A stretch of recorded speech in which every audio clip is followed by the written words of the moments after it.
Hello once again, this is Uncle Jimmy with Jimmy's Train Station and Travel Adventures, and today we're bringing you another creature feature video. It's that Halloween spooky time of season, and this story is to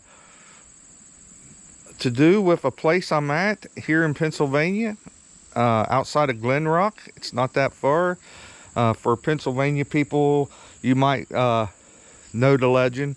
For people that not from this area, probably don't know the area or the legend. So let me tell you, I'm at what they call, before I tell you where I'm at, let me give you some background of this story. This story is about murder with an axe, witchcraft, greed, jealousy, the occult that shocked this area in the 1920s. And this is called the Hex Hollow Murder House. This happened in the 1920s, like I said, and I will give you some information on it and the story behind it. It says people talk about the Hex Hollow Murder House, Axe House, and in York County, Pennsylvania. But before I do that, I'm going to show you real quick, because this is private property, and I don't want to be trespassing or get trespassing laws. They used to do tours inside the house, but evidently they're not doing it anymore. But this is the house I'm talking about, and a murder happened here in the early 1920s that shocked this area. I just recently found out about it myself, and I thought this would be a good story to do for the Halloween spooky season. So this is the house that it happened in. Yes, a guy was axed, murdered to death in this house. They say it is haunted. I don't know if that's true. Now, whether it's haunted by the guy that was killed or something more sinister, I do not know. But I don't want to be snooping too much around, since it is private property. But I did want to show it to you and tell you the background story. And so I will tell you the story of this house. Give me just a second and I'll be right with you. Get my reading glasses here. But I thought you'd find this story very interesting about this house. I don't want to be snooping around here too much, because like I said, it is private property, and I definitely don't want to get in trouble for trespassing. And I'm not, you know, going or bothering the property or anything, but I did want to tell you the story. People talk about it all the time, about the Hex murder or Hex Hollow murder that shook York County and gained international notice about 90 years ago. But in a nutshell, what was the trial of the century all about, with its witches and all? Here's the shell put into a nut. At Thanksgiving in 1928, not Halloween as it is often supposed, a trio assailed a farmer late one night in a remote southeastern York County valley, Raymer's house, Raymeyer's Hollow. This is the house in Raymeyer's Hollow that it happened in. Who was the farmer and what did he do? Nelson Raymeyer and those down and out of silence thought he cast a spell on them, or their family, so it says. The killers, John Brymer, about 30 years of age, was the ringleader and was the most aggrieved by the spell. Teenagers Wilbert Hess, 18, and John Kirby, 14, accompanied him. So 3 guys came here to murder this guy.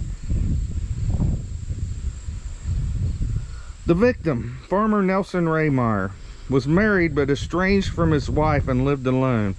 He was a reclusive, odd, maybe socialistic in his politics, and was believed to be a powwower, a practitioner of folk magic and healing rituals, sometimes called white magic.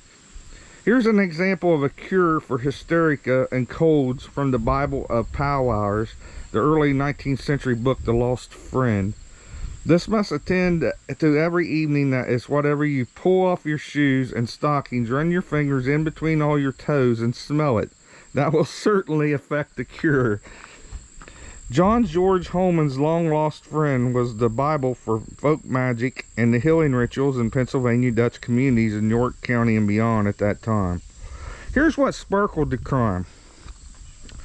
Ross McGinnis, in his Trials of Hex, gives his background. For John Blymeyer, 1928 was not a good year. For as long as he could remember, the years had not been good. His wife had left him. 2 of his 3 children had died, and he had greatly difficulty in staying regularly employed. And he wandered aimlessly about the streets of York and the surrounding countryside, with the witches he imagined always in pursuit. Blymeyer consulted a witch in Marietta and Lancaster County who pointed to Nelson Rehmeyer as the culprit behind his bad luck. Hess, whose family was going through a bad streak, also sought to break the spell.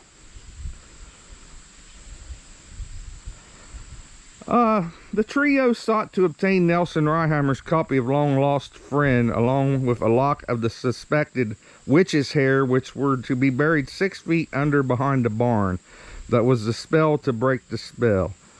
So what happened that evening in the hollow? There was a struggle, and the trio tied up the farmer, beat him to death, and set fire to his body. After all that, they fled the crime scene. Rehmeyer's body was discovered about a day later on Thanksgiving Day, 1928, when the neighbors noticed his animals on the farm were unfed. So this is a picture of the farmer who was murdered. What happened next? Rehmeyer left behind his wife and 2 children. He had given a Christian burial and laid to rest at Sadler's Church Cemetery, Blymer. Hess and Curry were arrested and ordered to trial 2 months hence. What was the outcome of the trials? All 3 were convicted and given life sentence. In testimony, the role of witchcraft spells in the life came out. Journalists from all over covered the trial. And this trial with those elements of witchcraft made international news. All that were released after serving time, and each went to live quiet lives. John Curry became the best known. His artistic skills learned him a spot as a cartographer of Eisenhower's staff in World War II, and his paintings hang in the homes of many York people today. What is the thing most misunderstood about the Hex murder?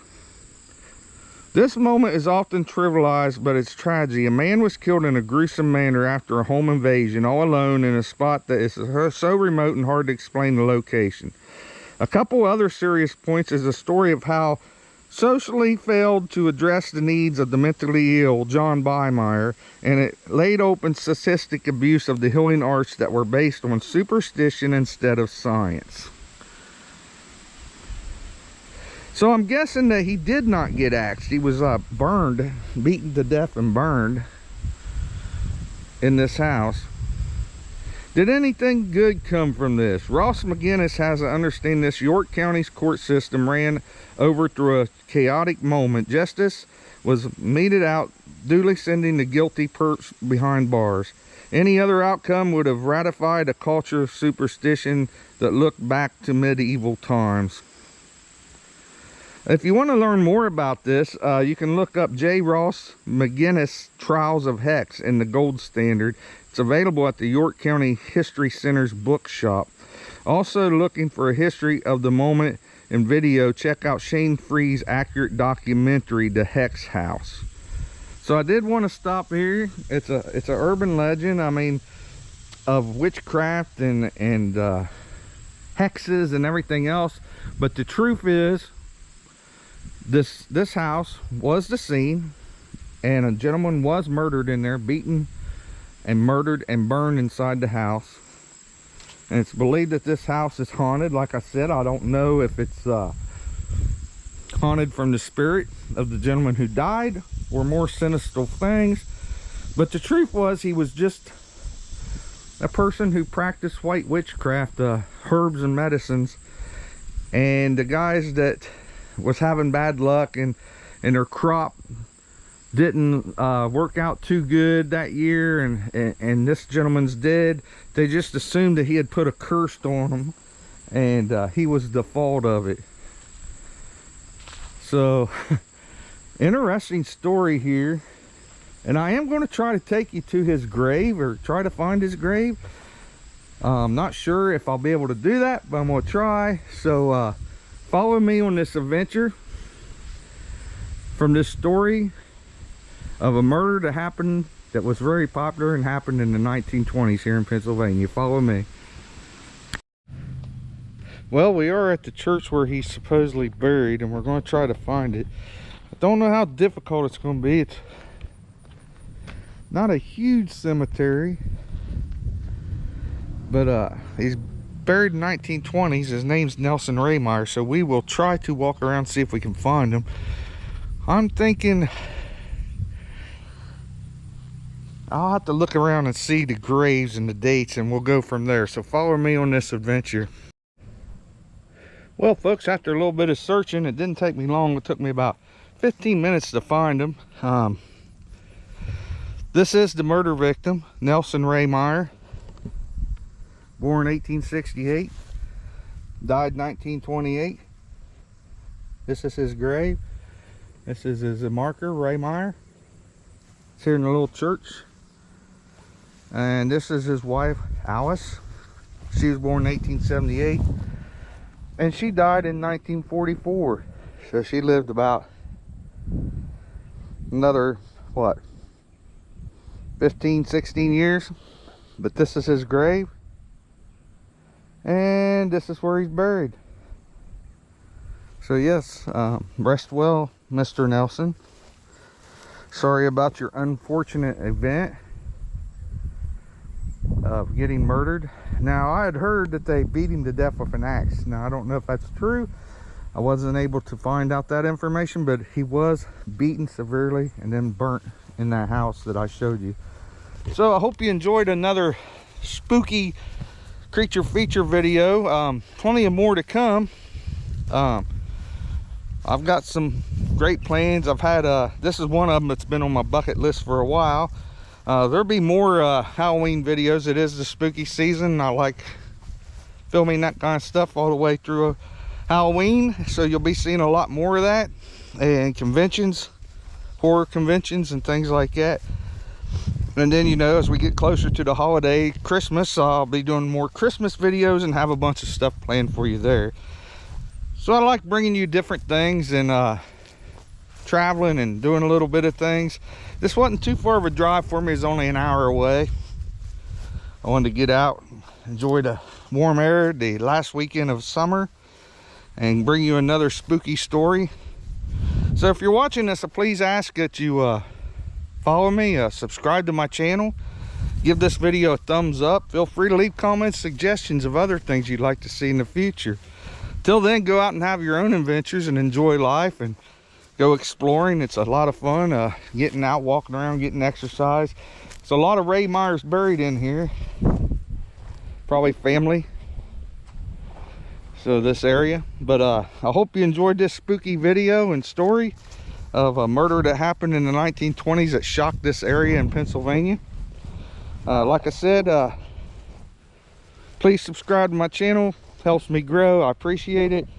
And like I said, always feel free to leave comments, suggestions of other things you'd like me to film.